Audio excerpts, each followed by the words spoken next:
ڈالے تو بچے کہیں ہم نے تم پر بڑا احسان کیا ہے، تم نے ہمیں بچا لیا. یہ کوئی معقول بات ہے؟ بچانے والا ہی محسن ہوا کرتا ہے. بس آخری محسن کا مضمون بھی انہوں نے تباہ برباد کر کے رکھ دیا. فیض کا آخری چشمہ محمد رسول اللہ ہے اور قرآن ہے، اور ممکن نہیں کہ کوئی پرانا نبی فیض رسانی کے لیے محمد رسول اللہ کے بعد آئے، اور جو آپ کے سر چشمے سے ہی فیض یافتہ ہو، آپ ہی کا نور جاری کرے، وہ نبی ہو یا غیر نبی ہو، وہ ایک ہی بات ہے، بادشاہ کا خادم ہے. جو مولوی قرآن کی تعلیم جاری کرتے ہیں وہ کہاں سے نیا فیض تو نہیں لاتے نا، قرآن سے لیتے ہیں. اس میں کوئی گستاخی ہے؟ جو ولی کرتے ہیں وہ بھی یہی کام کرتے ہیں، جو قطب کرتے ہیں وہ بھی یہی کام کرتے ہیں، صدیقوں نے بھی یہی کام کیا. تو اگر امتی نبی وہی کام کرے تو گستاخی کیسے ہو گئی؟ اس نے تاج نہیں چھینا، مسیح اگر آئے گا تو وہ تاج چھینے گا. دوسری بات یہ میں عرض کرتا ہوں کہ مہدی کے متعلق وہ کہتے ہیں مہدی تو ہم مان سکتے ہیں، بعض کہتے ہیں مہدی تک تو ٹھیک بات تھی، اگرچہ اس پہ بھی شک ہے، مگر نبی اللہ کیسے ہو گیا؟ چنانچہ ایک فرقہ ہمارا ہی، ایک احمدیت کا فرقہ لاہوری فرقے کے نام سے آج بھی جاری ہے، جو کہتے ہیں کہ امام مہدی تک ہم جائیں گے، آگے نہیں بڑھیں گے. مسیح مان لیں گے نبی کے بغیر، امام مہدی مان لیں گے نبی کے بغیر. اول تو جب مسیح مانا اور نبی نہ مانا تو رسول اللہ علیہ وسلم کے اس فرمان سے باہر نکل گئے کہ آنے والا مسیح نبی اللہ ہوگا. رسول اللہ علیہ وسلم کا بھی انکار ہو گیا.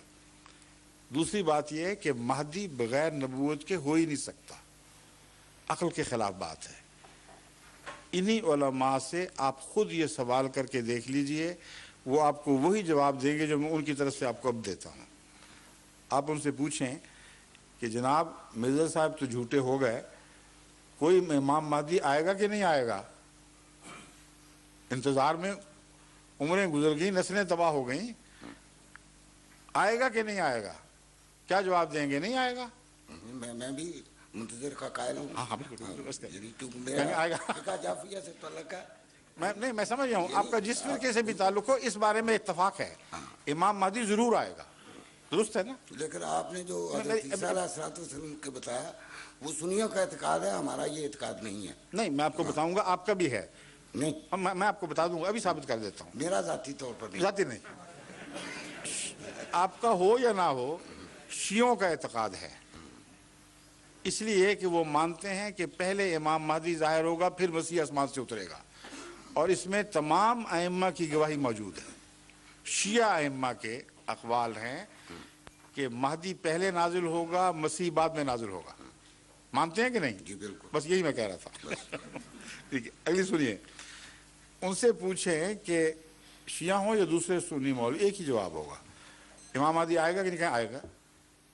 اس کو آپ انتخاب کریں گے اس کا، یا ایرانی حکومت مقرر کرے گی، یا سعودی عرب؟ یہ عہدے تو من جانب اللہ ہے، وہی بنائے گا جو امام بنایا کرتا ہے. امامت جو ہے، امام کوئی بندہ نہیں بنا سکتا، اللہ بنائے گا نا، اور اللہ اس کو امام مقرر کر دے گا. وہی مقرر کرتا ہے، اور پھر امام بنا کر تمہیں چھٹی دے دے گا، چاہو تو انکار کر دو.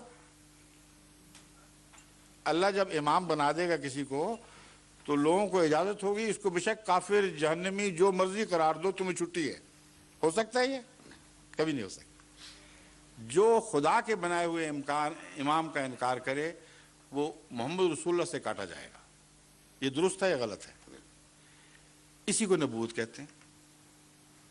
نبوت کی اور تعریف کر دیں. نبی وہ ہے جس کو اللہ مقرر فرمائے، نبی وہ ہے جس کا ماننا ضروری ہو. آمنا باللہ و ملائکتہ و کتبہ و رسلہ. ہر نبی کا اقرار امت محمدیہ پر فرض قرار دے دیا گیا. غیر نبی کو ماننا ضروری نہیں قرار دیا گیا.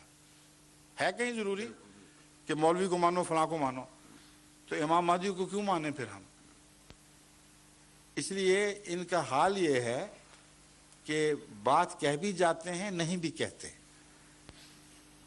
جہاں امام مہدی کے آنے کا تعلق ہے، جہاں تک کہتے ہیں آئے گا. اس کے خصائل اور صفات کا جہاں تک تعلق ہے کہتے ہیں یہی ہیں.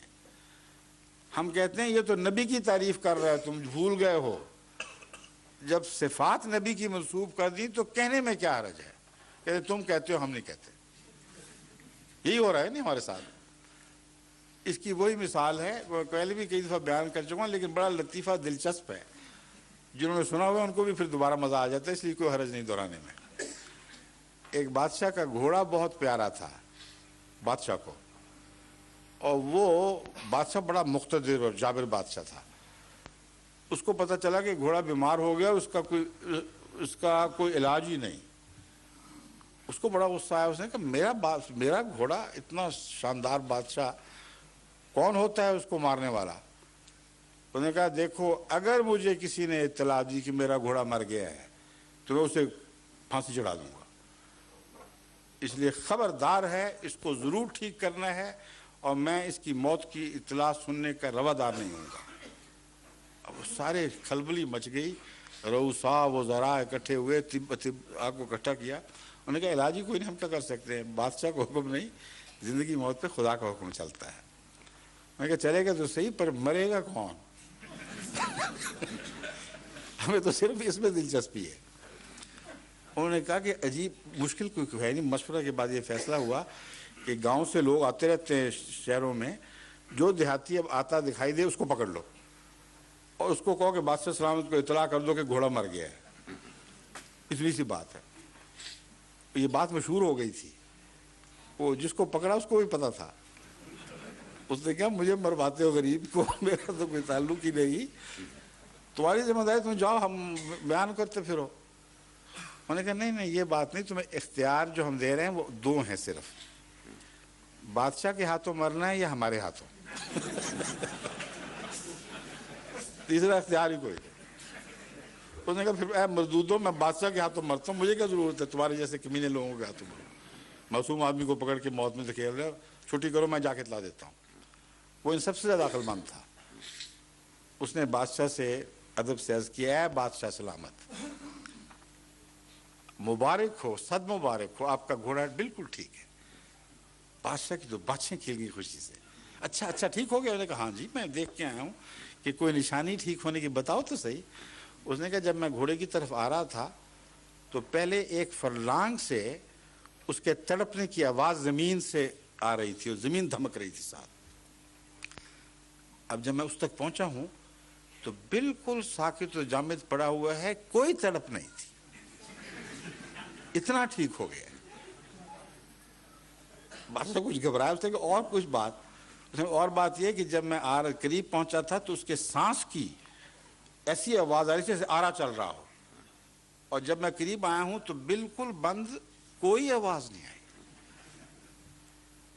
پھر ایک اور بات کہ دل اتنا زور سے دھڑک رہا تھا جیسے اس کی چھاتی سے نہیں بلکہ پہاڑوں سے ٹکرا رہا ہو. اور پھر میں نے قریب ہو کے کان لگا کے دیکھا، بالکل بادشاہ سلامت، ذرہ آواز نہیں آئی، آرام سے پڑا ہوا ہے.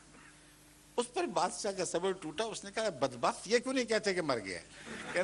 حضور فرما رہے ہیں، میں نہیں فرما سکتا. یہ حضور کہتے ہیں، آپ کو زیب دیتے. بات ختم ہو گئی. یہ مولوی ہم سے یہ کر رہے ہیں، تعریف وہ کرتے ہیں مہدی کی اور مسیح کی جو لازماً نبوت کی تعریف ہے. جب ہم کہتے ہیں کہ پھر نبی کیوں نہیں کہتے، کہتے آپ کہہ رہے ہیں ہم نہیں کہہ سکتے. یہ تو انصاف نہیں ہے، جائز بات نہیں ہے. جس حقیقت کو مانتے ہو اس کا نام لینے سے کیوں ڈرتے ہو، اور وہ تشریح کیوں کرتے ہو قرآن کی جو اس حقیقت کے متصادم ہو. اس لیے وہی آیت حل ہے جو میں نے پیش کی تھی، من یطع اللہ والرسول فاولئک مع الذین انعم اللہ علیہم من النبیین والصدیقین والشہداء والصالحین وحسن اولئک رفیقا. یہ امت محمدیہ ہے. رفاقت پہ وہ فخر کرے گا جس کو اس امت کی مائیت نصیب ہو، جو ان محمد رسول اللہ کے ساتھ ہوگا، جو محمد رسول اللہ کے غلاموں کے ساتھ ہوگا. ان کے لیے باعث عزت ہے، نہ کہ ان کے لیے باعث عزت کہ موسیٰ کے اور پرانے نبیوں کے ساتھ ہو جائیں.